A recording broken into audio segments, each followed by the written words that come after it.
So let's go over the fascial expansion for the neck. This is really interesting work because we're combining the latest in fascial research with traditional Chinese medicine. We're going to go over some very specific acupuncture points, but first let's discuss fascia. So first thing, we're going to define what fascia is. So fascia is often defined as one interconnecting tensional network that adapts its fiber arrangement and density according to local tensional demands. So basically what we're saying is we have one area of the neck, it creates stress, it's going to affect everything all around the entire neck. When fascial tension is in good balance, fascia acts to distribute force throughout the entire body. It allows us to store and release energy for propulsion. When fascial tension is out of balance, different structures become hypertensive or restricted. Fascia can become the source of various dysfunctions, including not just the neck that we're looking at now, but also shoulder pain. It can be related to TMJ, temporomandibular dysfunction. It can affect multiple areas. So let's start to look at fascial planes and the neck. So let's talk about the different layers of fascial planes in the neck. It's like a cylinder that surrounds the neck. We've got three different layers: superficial, intermediate, and deep. In terms of the superficial layer, it's quite interesting. It basically surrounds the sternocleidomastoid muscle. Okay there, Mickey? Mm-hmm. Good. And the trapezius muscles, extending medially to unite with the fascia on basically both sides of the neck here. It also goes right up and attaches into the mandible, the mastoid process back here, and even at the very back of the neck here, it we call the nuchal line and the external occipital protuberance. So it really surrounds the entire area. This layer also links to the spine itself. It even attaches down to the acromion, the clavicle, all the way down and right even into the sternum of the chest. And it also interconnects with multiple other structures. So we think of tension in one area and you think, okay, I've got a pain up here, and yet this person is actually wanting to work in an area that's farther down here. Well, realistically, as soon as I start tractioning one area, we'll see the tension in another area. So when I traction down here, Mickey, where are you feeling that? You can feel it pulling. All the way up in the area up there. there. Yeah, so it's very obvious how these things interconnect. Now, the second layer of deep fascia, or intermediate fascia, encompasses four muscles: the spleni, levator scapula, rhomboids, and the serratus posterior. Actually, both the superior and inferior. These muscles are encased by the neck's middle fascial layer, which merges with all these connecting muscles here. So, consequently, the neck's middle fascia forms a continuous structure with actually the thorax of the body. So it's really interesting. These connections are really, really strong. Now, we get into the third layer. The third layer of the neck's fascia is often termed the prevertebral fascia. It primarily shields the anterior vertebral muscles and stretches laterally on the anterior, and actually goes right up into the scalenes. So it's really interesting how these things interconnect. We think, okay, I got the scalenes on the front here, and yet I've got the erector spinae in the back, so the longissimus, semispinalis. Through fascia, all of these things are interconnected. So one thing that people don't understand is, this area hurts, so why am I going on the opposite side of the body? Because it's encased like a cylinder, and every area is affecting every other area. Now what I want to explain to you is how these different planes of fascia actually relate to traditional Chinese medicine, in particular acupuncture. Acupuncture points, also known as acupoints or simply points, these are specific locations on the body that have been identified in traditional Chinese medicine that have therapeutic effects when we're stimulated. What's really interesting too now is we're finding with the fascial research, we see that each of these acupuncture points is actually a thickening of the connective tissue, and there's an increased layer of neurological receptors, about 10 times more neurological receptors as compared to muscle, which is really, really interesting. Now, when we start doing acupressure on these areas on an acupuncture point, there's a few things I want to mention here. When an acupuncturist treats a patient, an acupuncturist puts a needle in, and they're not just inserted. They are rotated, pulled back and forth. And the acupuncturist feels a response we refer to as a tug response. Like literally when I'm pulling on a needle, I want to see the person's body actually grab onto that area. Now, we do the same thing when we actually get on and we start working in a particular area. We don't just want to get on there and kind of rub the area. We say this is acupressure. No, we want to actually stimulate the area. We want to get on there, move it around, and actually stretch the area. Feeling that a bit there, Mickey? Mm-hmm. Okay, so if I just get in here and rub like this, you feel it to a certain degree. Yeah. But if I get in there and actually get in, it's quite different, isn't it? Yeah. Good. So let's get on to some very specific points that relate to the neck. So one of the first points I want to talk about, acupuncture points, is Governor Vessel 20.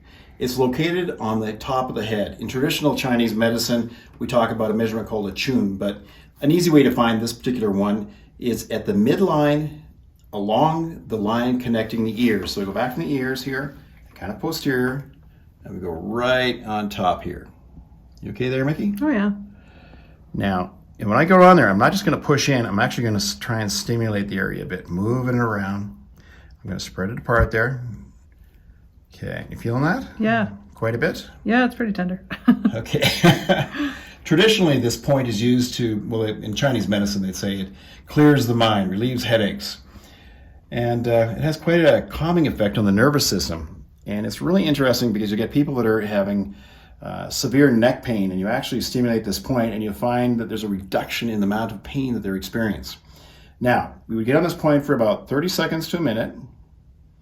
Okay, still pretty tender in there? That's actually getting better. Yeah, it's starting to change almost immediately. Eh? Mm-hmm. Okay. So this is Governor Vessel 20, a very effective point. So the next point I want to talk about is Governor Vessel 16. Now, this particular point is positioned at the base of the skull in the depression directly below the external occipital protuberance.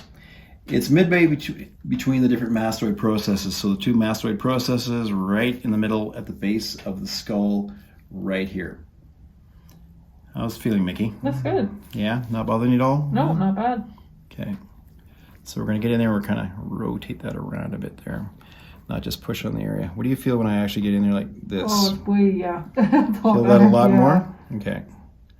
So you've really got to get in there and try and find the optimum way to actually stimulate the area. Like I was saying with acupuncture, you're looking for a tug response, so it becomes very obvious when you're putting a needle in and out or twisting and turning it clockwise, counterclockwise, that the tissue actually grabs onto the needle.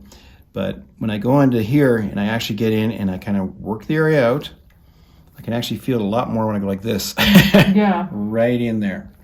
So in traditional Chinese medicine, this point is often used to relieve headache pain and specific eye problems, which is kind of interesting because if we're actually working up on the skull, we realize that the epicranial fascia connects the muscles at the base of the skull here right to the front.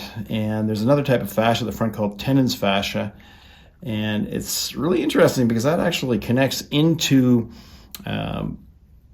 the eye, into the optic nerve. So we can actually, from an anatomical perspective and looking at the neurology of the area, we can see how you get this referral pattern behind the eye. You okay? Mm-hmm. Okay. And again, we do this for about 30 seconds to a minute. Pretty powerful point. So the next point we're going to go to is small intestine 15. This is found on the upper border midway between the spine and the scapular tip. It is 2 chun lateral to the border of the 7th cervical vertebrae. So I actually come down the spine here and I go right to the 7th vertebrae there. And ideally I'd be taking Mickey's thumb to see, because in terms of chun I actually have to use the patient's thumb. So I go 2 points over here from the inferior border. So we're going here, 1 and 2. So it's kind of out here in the inferior border, right about there. You okay? Oh, yeah. All right. So we're going to go on both sides here and there. Okay. Now, in traditional Chinese medicine, this point is typically used to treat upper back pain, shoulder tension. And in traditional Chinese medicine, they found that it actually works for issues such as asthma. But we're focusing on neck pain here. Feel that? Mm-hmm. How's it feel? Left side's a lot worse than the right. Yeah? Interesting. Okay, so I'm going to get in there and kind of work that area around a bit here too. And like I said, it's not just a matter of applying pressure, but you want to get in and actually work the area around. And this is small intestine 15. Is that starting to diminish a little bit? Or? Yep. Oh, yeah. Quite a bit. Very powerful point. So the next point we're going to go over is triple heater 17. And this is located just behind the earlobe. And it's in the depression between the mandible and the mastoid process. So we're talking about, but right, there's the mastoid process in between there, right in there. I'm just going to get on the other side in the same spot. How you doing there, Mickey? That's tender. Really tender on both sides? On both sides, yeah. Yeah. Okay. If we were using the width of your thumb, or one chun, it'd be posterior to the midpoint of the intertrachea notch. So in traditional Chinese medicine, this point is frequently used for ear and jaw problems. Now, it's interesting because if we consider trigger points and referral patterns, it's common to get problems with temporomandibular dysfunction that are actually creating neck pain. So this is a pretty powerful point that will help a lot of people in certain cases. Is that easing off a little bit or not? The left side's still quite tender. Yeah, pretty intense in there. Okay.